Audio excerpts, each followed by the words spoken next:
We're taking a neutral look at an article by Matt R. Allen titled, 6 Practical Reasons to Vote for Kamala Harris.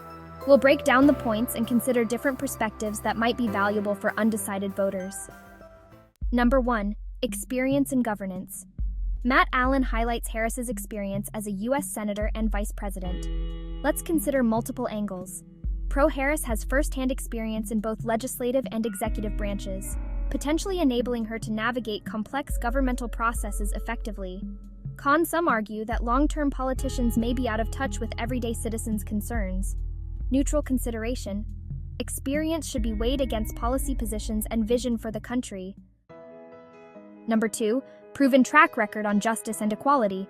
The article emphasizes Harris's focus on justice and equality, particularly during her time as California's Attorney General. Let's break it down. Supporters point to her initiatives on marriage equality and consumer protection.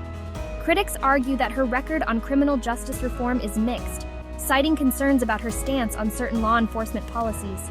Neutral perspective voters might compare her past actions with her current policy proposals to gauge potential future performance. Number 3. Ability to unite diverse coalitions. Matt suggests Harris can bring together people from different backgrounds and political affiliations. Consider these points. Proponents argue her diverse background helps her connect with various demographic groups. Skeptics question whether any politician can truly bridge the current political divide. Balanced view. Unity is a common campaign promise. Voters might look at specific examples of coalition building in her career. The article discusses Harris's focus on economic equity, small business support, and renewable energy investment. Let's examine.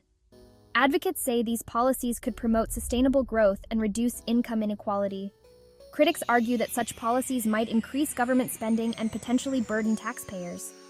A neutral consideration is that voters might compare her economic plans with competing economic philosophies and their potential outcomes.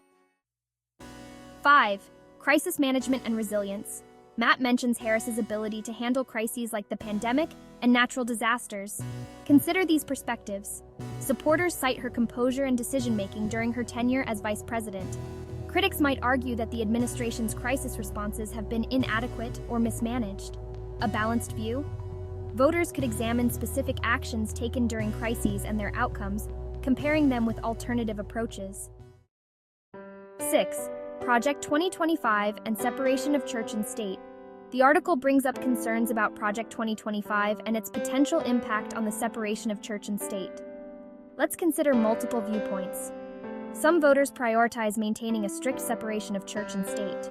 Others believe religious values should play a role in shaping public policy. A neutral perspective.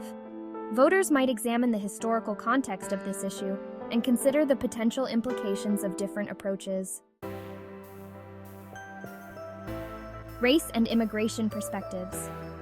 Harris's candidacy raises important discussions about race and immigration in American politics. Her background as a daughter of immigrants represents America's diversity to some voters. Critics argue that identity shouldn't be a primary factor in choosing a leader.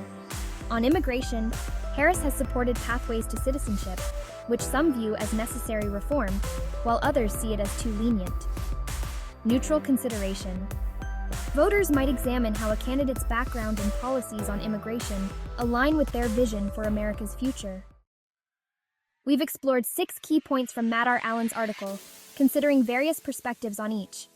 Remember, informed voting means looking beyond single-issue stances and considering a candidate's overall vision, track record, and potential impact on the country. I hope this breakdown helps you approach the election with a balanced perspective. If you found this helpful, don't forget to like and subscribe. Let me know your opinions in the comments. Thanks for watching.